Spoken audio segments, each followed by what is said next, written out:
I'm Duke Nukem, and you're watching Revenant Evil.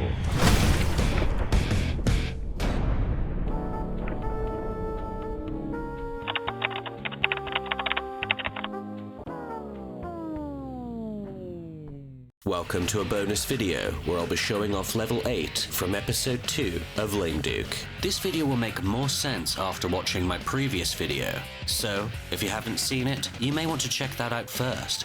Anyway, level 8 depicts an early segment of the level Overlord from the final game, so I thought it would be fun to put them side by side and see what changed over the course of development. Hello everyone, I'm Evil and this is episode 2, level 8 of Lameduke. I hope you enjoy.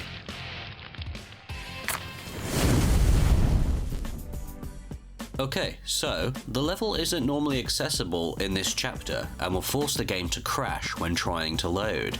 So what gives? Well, it's one of the oldest maps in the game, and at some point during development, they shifted to a newer version of the game engine, making this level's file format unsupported, and as a result, unplayable in Lameduke. Put simply, the file format for the level was made using an older version of the build engine, version 4 to be specific, and Lameduke is expecting to find maps built from version 5. So how do we get it to work? In order to play the level, we need to convert it from a build version 4 map to a build version 5 map. Sounds simple enough. Well, thanks to Ken Silverman himself, it is. As you're likely aware, Ken Silverman is the author of the build engine, and he created a handy little tool that will help us convert the files into something Lameduke can read. Nice. To do this, we navigate our way over to his website. This website is old. I love it. And look for a file called convmaps. Once it's downloaded, simply drag the m8.map file over to convmap5.exe, then place it back into your Lameduke folder. The level should now be playable and load just fine. Right, so this should be immediately familiar to anyone that's played the final Duke 3D.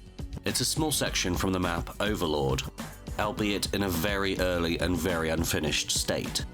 But to help give us a better understanding of the level, I'll be quiet for a moment and do a quick side-by-side walkthrough of each level, and then afterwards we'll break it down in more detail.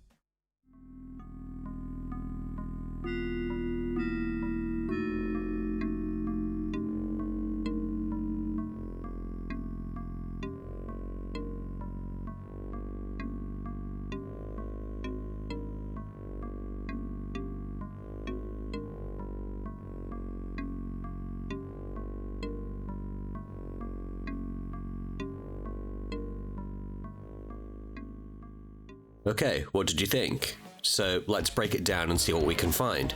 The first thing that you may notice is that this is just a tiny portion of the level. In the final game, we first have to deal with a couple of rooms prior to this, which don't yet exist. We also have a different starting position. In the proto, we start over here, but in the final game, we come in from a door over on this side. The whole scale of the room is smaller here, and was made a bit larger in Duke 3D.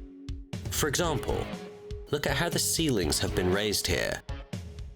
And as slopes weren't a feature of build yet, Lameduke has steps, whereas in the final game, the level instead makes use of ramps. Also, the textures used are completely different. Let's have a quick look.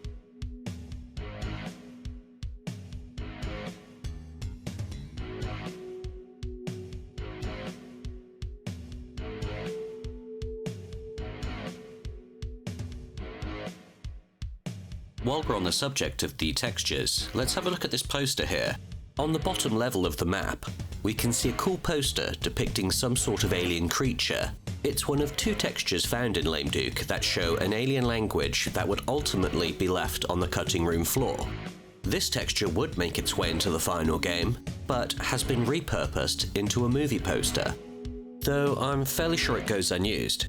I'd be interested to know where this texture is placed, so if you know which level you can find this in the final Duke 3D, then please let me know in the comments.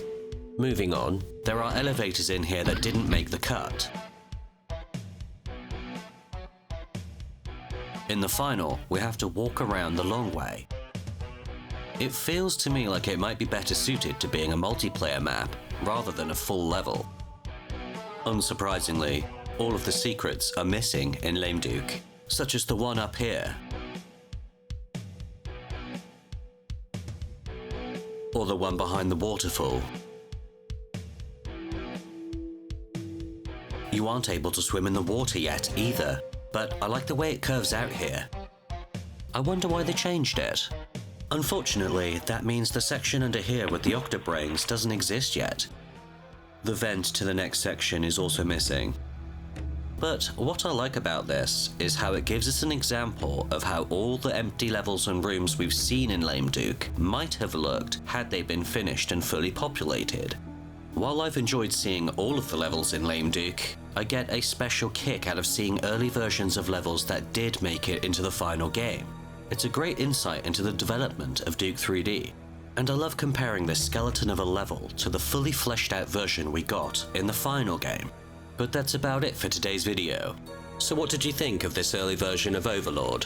What would you like to see me cover next? Let me know in the comments below.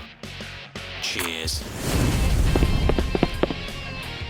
Don't forget to like and subscribe to Revenant Evil, or I'll kick your ass.